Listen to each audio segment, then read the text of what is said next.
Hello and welcome into another edition of 8Sports Nightcap here on WRCNow.com and, of course, on our Apple TV WRC Plus app as well. Big episode this week. Obviously, the huge news over the weekend, the fact that Virginia Tech decides to part ways with Brent Pry in year 4 after his 0-3 start, kind of nailing the coffin, you could say, after Virginia Tech loses to Old Dominion at home and a lopsided, ugly game. One of the worst starts for Virginia Tech football since Frank Beamer's first year. It's the first time they're 0-3 since the first year under Frank Beamer. And to talk about what's going on in Blacksburg and what the future kind of holds in Blacksburg as well is my good friend and Tech Sideline Reporter David Cunningham. David, thanks so much for stopping by today's show. No, it's been a pretty busy week for you. Some big news dropped, and I'm sure you haven't stopped since. Yeah, thanks for having me. It has been a very chaotic couple of days. Excited to kind of see where this goes, but a lot of uncertainty right now. Yeah, I mean, uncertainty for sure. Even what the team will look like on Saturday when Wofford comes to town. Wofford hasn't won a game yet this season, but with everything all over the place, it's like, can Tech even win a game this year? They obviously appoint Philip Montgomery as the interim head coach, and now they kind of change gears. And there's going to be a lot of talk about the coaching staff and who's going to be hired next. But there's still 9 games left this season. Yeah, it's a weird time. You never expect to see a head coach fired 3 weeks into the year. I mean, there are about 12 weeks left. We haven't even gotten to October yet. There is a lot of football left to be played. The Hokies have Wofford, and then they have 8 ACC games. And as David Teal tweeted the other day, those ACC teams have a combined 20-2 record. That includes Virginia at the end of the season in Charlottesville. There's a lot of football left to be played, and it's going to be very interesting to see the team's response to this coaching change and what comes next. Philip Montgomery, as you mentioned, the interim head coach, can he get these guys motivated? It sounds like he can, and it sounds like those guys are ready to go, but they had their first official practice under him yesterday, and they've got a game to play on Saturday. I think if you were going to pick anybody on this schedule to have to play after a coaching change, you'd probably pick Wofford, an FCS team. Both teams are 0-3 coming in. I expect the Hokies to win, and I expect them to play with a little bit more life, a little bit more energy, but at the same time, what kind of personnel changes are there? They're doing things a little bit differently, as Montgomery touched on in his Tuesday press conference. Now that they've shifted the coaching staff around a little bit, it's going to be some tweaks here and there. So curious just to see how everything plays out, and maybe Virginia Tech fans will finally get to see the Hokies win a football game this year. I don't know that it'll be the last time, but I expect them to kind of get back on the right track this weekend. But long way to go until the very, very end of the season, and those guys kind of have to stay locked in and focused. It's not like you make a coaching change in early November and you've only got 3 weeks of football left. Yeah, yesterday Tuesday being the press conference where Babcock came and kind of talked with the media for the first time since the announcement. Afterwards, we got to speak with Philip Montgomery for the first time, and you asked him the question, but how does the team continue at this point? And this was his answer to your question at the press conference on Tuesday. Whether we're talking about players, coaches, or just anybody in general, the more that you can get back to what your normal routine is, your normal day is, getting back into our meetings, getting back into a game plan, getting back onto the practice field, going out there and doing what they love to do, which is play this game. I think that provides some comfort and a level of being able to relieve some of the stress and get your focus and your attention on something else. I think that will be a huge part of today's practice. I think also the way we're going to structure it and the way we're going to do it, we got to move, we got to have tempo, we got to have some urgency about it, and I think those guys will generate that as well. Yeah, and he kind of talked about some change, right? He didn't shy away from the fact that he was like, yeah, we're going to change some things. But he also alluded to the fact that, Brent Pry has laid good foundation, and, his goodbye message to the team, I thought said a lot about his character, the way that a lot of people around the organization have talked about him, what Tony Elliott said this week about him. This was a situation where I think everyone likes Brent Pry, and they loved him, as a coach. It's just the results weren't there, and now Coach Montgomery kind of has the task of, all right, I've seen this wrong with the team, this wrong. Like, clearly he was aware that things needed to change, and it sounds like he's going to implement those changes. He might be trying to coach for another head coaching job for the rest of the year. Yeah, it's an interesting predicament. This is a guy in Phil Montgomery who's only been here 7 months. He arrived in February. He hasn't been a head coach since 2022. He was at Tulsa for 8 seasons, and he fared okay there. If Virginia Tech fans remember that 2015 Independence Bowl, Oh Frank yeah. Beamer's final game, Phil Montgomery was the head coach then. I believe you were probably in school at that I point. think the final score is like 120 to 118, I think, something like that. Yeah, pretty much. I think it was 55-52. This is a guy in Philip Montgomery who has head coaching experience, and how he gets this team to refocus is going to be critical because there are a lot of people playing and coaching for their jobs at this point. The players, yes, if they haven't played in 4 games, they could redshirt if they have that year of eligibility and enter their name in the transfer portal and kind of save this year. But at the same time, I think a lot of these guys want to play football and they want to get this thing back on track and they want to do it with these guys around them. It's interesting because Brent Pry talked so much about culture when he was here and how this group of leaders is the best he's had at Virginia Tech. And you look at the flip side, and it felt like in some areas the team kind of quit on him, gave up. They didn't really have that fire or that passion. I am intrigued to see what this group comes out and does on Saturday at noon Eastern against Wofford, because what is the response? Your back is against the wall. Nobody really believes in you, but you've got a long way to go. You've got a lot of football to play. And as Phil Montgomery said yesterday, you have an opportunity to kind of rewrite the script. And Yep. I thought what Montgomery said about those guys getting back on the field and getting back into a normal routine, that's important because again, like regardless of what all these individuals, both coaches and players decide, you want to end the season on a high note. And it's not like, again, that there's only 1 or 2 games left and you can kind of just pack it in a little bit. Like you have to inject life in this program now if you're Phil Montgomery. And I think he is doing that. We'll finally see the kind of the first results of that on Saturday, but just a very awkward situation all around. Yeah. I'm imagining putting myself in these players' shoes in the locker room. How do they feel? Right? They committed to this coach, this coaching staff, and 3 games into the season, and he's gone. And it's an offensive coordinator who a lot of these guys hadn't met before they came to Virginia Tech, because he came in so late. And he's kind of your guy now. What is the response? How do they fight back? I expect it to go well, but part of that is because it's Wofford. The NC State game on the road next Yep. week will be that first big test. Absolutely. And not just the recruits, but Tech brought in a lot of transfers, guys that, had one last shot at some Power 4 football. And, they've just been thrown in this whirlwind as well. And to kind of talk about changing gears here a little bit, the announcement I thought was really interesting. The fact that on Sunday, President Sands releases a big statement.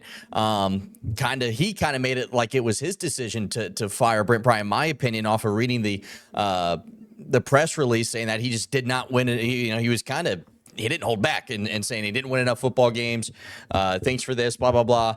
I was surprised that Sands kind of had a big input on that. And then in that same release, they announced that, Whit Babcock wouldn't be really the one making the decision on the next one, that it's going to be a committee. And then for the first time, we finally got to hear from Babcock at Tuesday press conference, and he didn't answer any questions from the media on that day either. And I have a 2-minute clip from the press conference on Tuesday where he kind of lays out, what it sounded like the decision for why they decided to get away from Pry, but also he kind of set the building blocks in terms of how it feels like Virginia Tech athletics is trying to shape this whole thing, and that they're trying to change everything, and this is square one.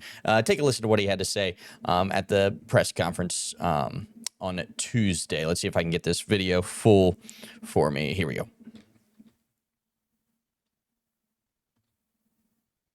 Support and new resources available to increase traditional and creative athletics revenue generation, I am confident you will soon see a modernized structure built for success in this rapidly changing environment of college athletics. More in line with the professional football type organizational structure on the football side of things, and from an athletic department standpoint, a structure and organization more in line with corporate business. It has become a $150 to $200 million annual enterprise after all. I and we will improve, evolve, and adapt to this new landscape successfully. I'm excited for this new era and the forthcoming initiatives and opportunities planned. We truly can make a major move, as Dr. Sands referenced. And finally, I want to acknowledge our fans, donors, and alumni. They have been absolutely amazing, and they are second to none. They have been doing their part and then some to will us to victories and success. And I sincerely apologize that we haven't stepped up yet and returned the favor with results on the field. The paradigm of the college football landscape has obviously changed, and we are better positioning ourselves for success to be ahead of the curve rather than chasing behind it. It's up to us to do our part as an administration and an athletic department to aggressively adapt, modernize, and invest to win strategically, and to reward this fan base in a manner that they deserve, expect, and demand. Yeah, so there you go. It was interesting to me that the first announcement that Babcock wouldn't really be leading this charge. There's obviously the visit board BOV meeting later this month, as well as a lot of conversation about how Virginia Tech athletics could look different in the next year. You know, we don't have to get into the weeds of all the money and the X's and O's, but what was kind of your takeaway from, how Virginia Tech made the announcement, Babcock not really answering any questions at the press conference, and, kind of this, I don't want to say it's a dark cloud, because it feels like it's kind of been shifted in a way that things could be going in the right direction, even though everything this season has gone abysmal. Yeah, it's a weird situation overall, Nolan. You've got a athletic director in Whit Babcock who didn't announce the decision. It wasn't really him. I think it was kind of a joint effort between Tim Sands, the president, and of course the board of visitors, and Babcock. But Sands is the one who kind of came out and said, "Hey, we're parting ways with Brent Pry. We didn't win enough football games." But with Babcock he's not going to take the lead on this. I believe he's going to be part of this committee that the Hokies are going to use to find the next football coach, with people who have good experience around hiring, around football programs, what success looks like. They understand that.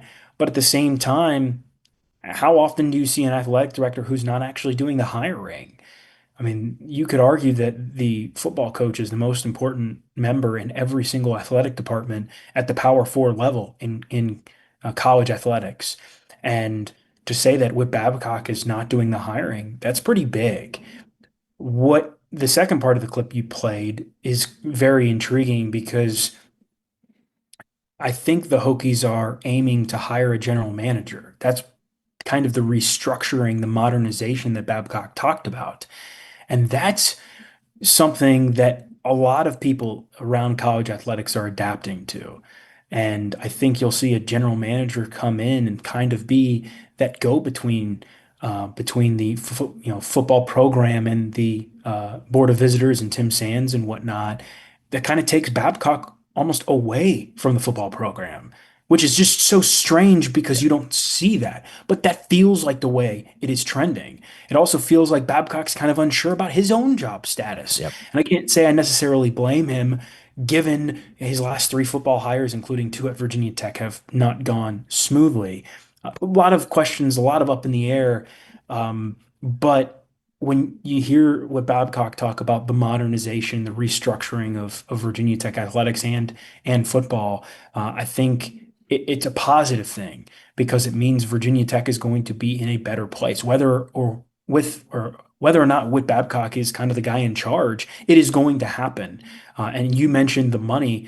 On September 30th, the Board of Visitors is going to come to a conclusion on Whit Babcock's presentation he made back in August, where he requested basically $50 million and said, this is what the Hokies need to compete. That would take Virginia Tech to close to $200 million in terms of budget, which would put them kind of in that upper tier of the ACC. Right now, their budget for the last fiscal year was 122 million. That's expected to go up to about 144, but that 122 million was the lowest of any public school in the ACC. So we're talking about big seismic changes in the athletic department overall, on top of a football coach, on top of whatever happens with Whit Babcock's job. So there's a lot going on, hard to keep track of. It is a chaotic time, and there are a bunch of different people making these decisions. It's not just Babcock. There's a committee for this, a committee for that. The BOV's involved. Sands is involved. It can go a lot of different ways. Yes, and you mentioned that general manager role and that how popular that Financial is support and across college football now. I think a good example or one I've seen up close and personal, I don't know if personal is the right word, but Andrew Luck at Stanford is, they made that announcement and you think, oh, like, he's gonna be the face of the team or something. But no, he's on the sideline with a headset on. Like it's a real role. It's not just, I think when I first started hearing about the GM roles, it didn't make sense to me. But now seeing how prevalent it is across the entire country, it'll be interesting to see, do they hire that position first and then ask that person to help out with the head coaching hire, and that's kind of what I wanted to get into next is the head coaching hire, because that's a little more fun to talk about. The likelihood of who could come, the what ifs, and all of that jazz. But I think we had to. Before we got into that, we kind of had to talk about what is going on with Virginia Tech football, because there is so much to unpack. But I think you kind of articulated it well that this could be the start of it's the start, right? It's ground zero right now for Virginia Tech football, and the future could be really good. Depending if everything goes the right way. It seems like everyone is aware finally that now is the time to be a competitor in football at the FBS level to not get left behind. Yeah, I think everybody realizes, including with Babcock, now is the time for change. Big changes have to come. You're going to hire a football coach. You're probably going to hire a general manager. There's a chance they also hire a new athletic director. That's on the table too. With Babcock's job, I think it's very much up in the air, and I don't know that we'll get clarity on that for a very long time. But these hires are extremely important, because what Babcock's plea to the BOV is if you want us to be successful, you have to invest. And I think it sounds like it's trending the way that the athletic department will get those funds, or at least a lot of them. But that plan needs to be properly outlined, and it needs to be vocalized to the fan base. Here are the funds we've received. Here's what we're doing with them. Here's how this is going to make us better. And most importantly, the right hires have to be made. And I would say maybe the general manager is the most important one. The football coach obviously matters a lot, but that general manager, there's so much on a college coach's plate now, between all the extracurriculars, NIL and revenue sharing, the transfer portal, but also coaching actual football. And a general manager needs to take care of a lot of those things off a coach's plate now. You mentioned Andrew Luck. That's just kind of how it is now. So it'll be something to keep an eye on, just how this process moves along, because I think the GM hire, if they're going to hire one, needs to be quick. And then you figure out, hey, here's where we're going to go for the football hire. The fun thing is that there's going to be a lot for everybody, including us, to talk about, because we're sitting here in mid-September and there's already been a coaching change. Where the Hokies go from there, and how the AD potential change gets involved, man, it's going to be a chaotic time, but also an exciting time in Blacksburg, because I think there are genuinely better things to come. I think this restructuring is going to set Virginia Tech up for success if done correctly. If done correctly is the big part of this, because I think you can say all this, you can get more funds, and if you don't hire the right people, and you don't allocate those funds correctly, if you kind of just run with it like you were before, you're not going to be in a good place. So the back is against the wall here, but in terms of football success, not many places to go but up. Yeah, and I had a blast reading the article you helped work on for Tech Sideline yesterday, going through all of the different names that have kind of been popping up here and there. I'd like to kind of go through some of those and a couple that weren't on that list and kind of get your quick input. We don't have to spend a lot of time on everybody, but starting with the in-state guys, Bob Chesney and Jamie Chadwell. Chesney's been at JMU, and I think it's his second year. Chadwell's second or third year as well. Personally, I wouldn't be that excited if Virginia Tech goes either route. I think Bob Chesney could still use a couple of more years of experience coaching at a higher level. But one thing I have noticed from covering the Dukes over the past couple of years is how positive he is. Like, he's almost annoyingly positive, and I think that would not sit well for some Virginia Tech fans with what's been going on recently. And then Chadwell, you guys kind of talked about it in your article, but it does seem like his allure has kind of rubbed off of him for whatever reason at Liberty. Yeah, I'm impartial on Chadwell a little bit. I think he was in a really good spot when he left Coastal Carolina, and he's doing pretty good at Liberty. But at the same time, it feels like that his kind of window to kind of take a leap to that next level has passed a little bit. And then, I like Chesney at JMU. I think he's a guy who's won everywhere he's been, from the D3 level to the D2 level to the FCS level. Now the Group of Five at James Madison.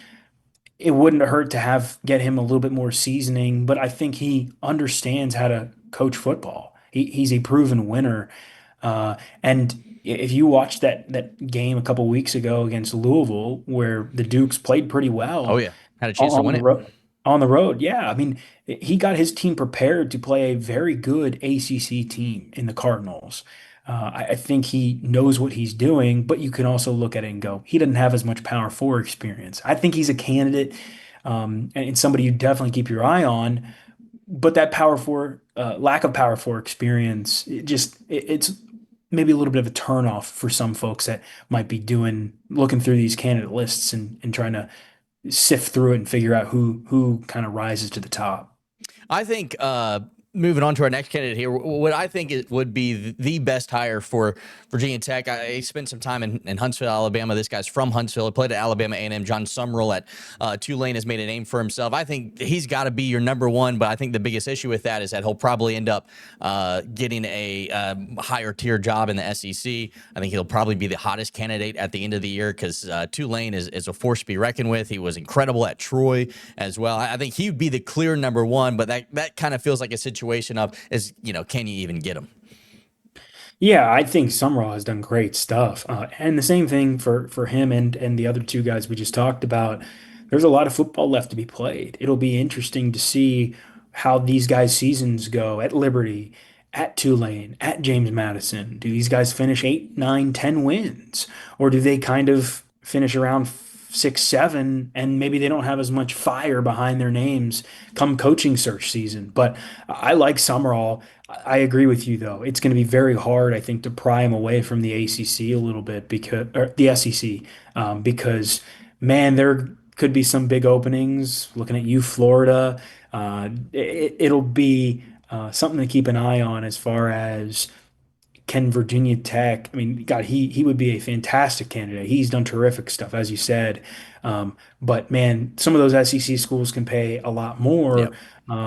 And I think they're just better jobs, period. And that's nothing against Virginia Tech, but the opportunity to go coach at a place like Florida or any other school that opens, I mean, that's a pretty good gig right there, and feels like it could come open anytime.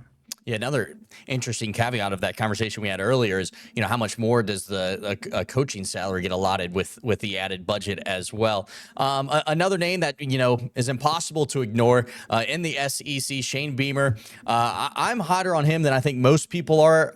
I don't buy a lot of this stuff he said in the Netflix documentary about him not wanting to follow his father's footsteps. I have intel that when he was at Oklahoma, he was very interested in coming to Virginia Tech and taking over. So I don't think it's completely out of the question. I don't think it's a favorite. Now with Sellers out at South Carolina and they lose a lot of football games, I wouldn't be that surprised if the Gamecocks elect to move on from Beamer, and that would open up a whole new can of worms. I think he would like to come to Virginia Tech if that happens, but then would Virginia Tech want to take a 3-9 South Carolina head coach? Yeah, this is a weird situation because his dad has a statue outside of the stadium. I don't know that. I mean, I picture what would happen if Shane did not do well in Blacksburg and you potentially have to fire a Beamer. Can you imagine how that's going to Yeah, go over with that the would be fan the base? worst case scenario. And yes, whether or not Shane wants to follow in his dad's footsteps, I do take seriously what he says about, in Blacksburg, Coach Beamer is my dad. In Columbia, South Carolina, Coach Beamer is me. Like that's, there's this shift where, he's kind of built his own legacy a little bit at South Carolina. But he's somebody who like, how did the Gamecocks do this year? Yep. Because obviously Especially beat after Virginia Saturday. Tech. Yeah, obviously beat Virginia Tech in Atlanta, but I mean this thing after losing to Vanderbilt looks a little murky for a second. So I would not expect you probably got to call Shane and see what he's in if he's interested, but I would not expect him to be a realistic candidate just because I don't think he would want to come back. And I don't know if you're a Virginia Tech fan that you want that. Because those are that's a high pressure situation with the family legacy on the line. I don't know that if that went south, it would end up well for anybody. And also, I don't know under the current administration, you have to think about Whit Babcock. He's still there. Not that Frank was pushed out the door in Hmm. Blacksburg, but I don't know that it ended on the best terms. So that's something else to keep in mind. I'm not sure that with the current administration that it would be something where Shane is really, really excited to come back, unless there are big time changes. But then again, Virginia Tech's one of these schools that's saying, "Hey, we'll pay you X amount," and he's making double what Brent Pry was making. Yep. Hey, we'll give you a GM. Like there are ways around it for sure, but I'm a little bit more skeptical on him than I am some others.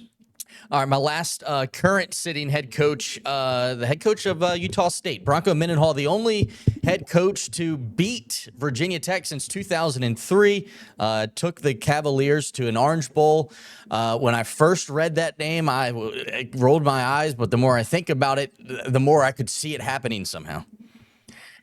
Andy Bitter brought that up, my colleague, and I kind of did the same thing. I kind of scoffed at it at Yeah. first and was like, this would be strange.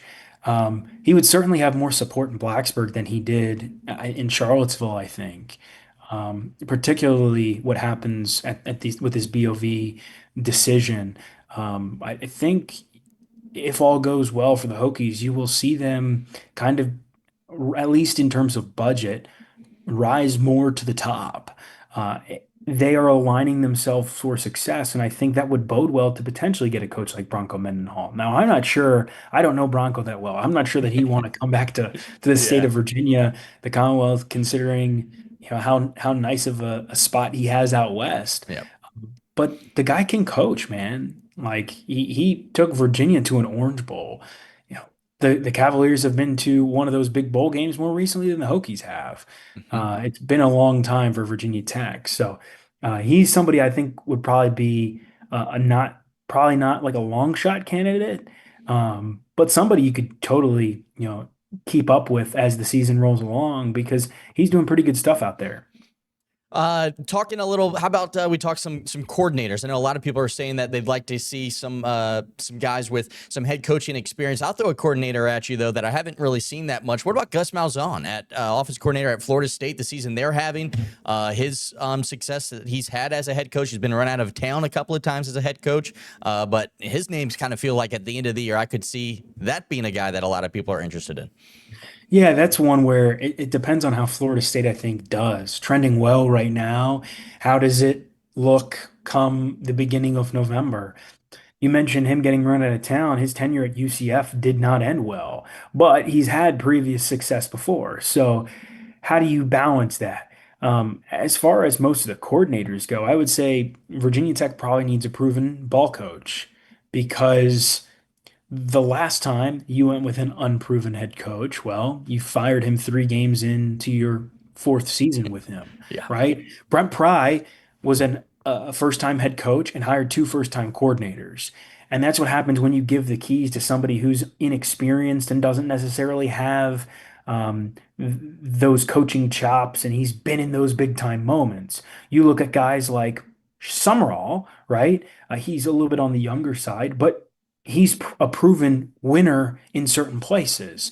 I know Bob Chesney, he's I think 48 years old and he's never done it at the Power 4 level, but he's a proven winner. He's won over like 120 games.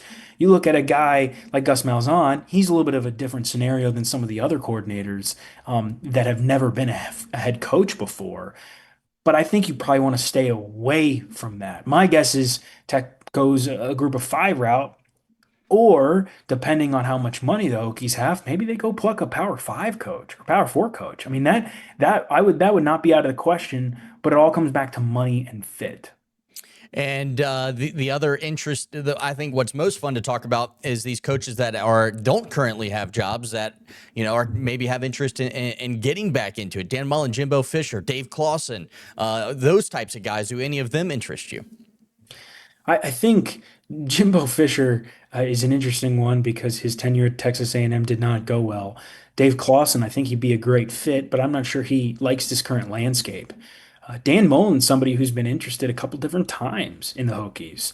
Um, I think it was back when Fuente was hired, Mullen was interested, and I think he was still at Mississippi State at the time. He's somebody who's won in the SEC. He's now at UNLV.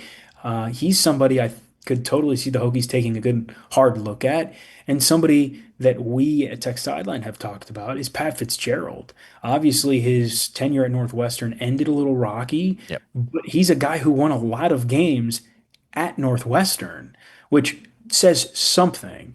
I think there are some of those names that are more interesting than others, but it'll be interesting, like because those are guys who I think would have to be the right fit for them to get back into coaching. And I would not be surprised about Mullen though, because he's already back in the game at UNLV. He was out for a couple years, and he's somebody I think would do pretty well at Tech. Some of those other guys I think so too, but it might depend on the situation, the money, and how things go like that. Specifically looking at like a Fitzgerald or a Clawson. I'm not sure Clawson would want to get back into it unless it was kind of on his own terms, if that makes sense. Yeah, and what is most fun to fantasize about some of these media guys? How about John Gruden, Nick Saban coming back to Blacksburg? Do you humor it at all, or is it all just fairy tale? Man, Nick Saban would be crazy to come out of retirement and being on College Game Day to go coach at Virginia Tech. It Passion seems like project, it would have to be. it seems like he's enjoying it right now. John Gruden, the thing about him, man, is he's never coached college football. He's a pretty funny and entertaining personality on television, social media, but I don't really buy it. Some of those hires would be entertaining. People have mentioned Ed Ogeron. He's another guy where it's like, oh man, you'd have a ball covering him, Yeah. but at the same time, I'm not sure how many games you're actually going to win. And Nolan, I'll say this. This is the most important hire in Virginia Tech athletics in a very long time. The Hokies have to get this one right. They have to get this right because a lot depends on it, especially if the Board of Visitors is going to pump in more money to athletics now. You have to make sure you're on the right page. Yeah, especially in this day and age of what feels like we're on the cusp of the ACC splitting up within the next 10 years. If you're one of the worst teams, you're going to get left behind. And that's what scares me as a journalist getting to cover Virginia Tech and as an alumni wanting the Hokies not to get left behind in this grand scheme of college football. And I think you're absolutely right that the day of reckoning is here and they gotta do it right. I think you're right, David.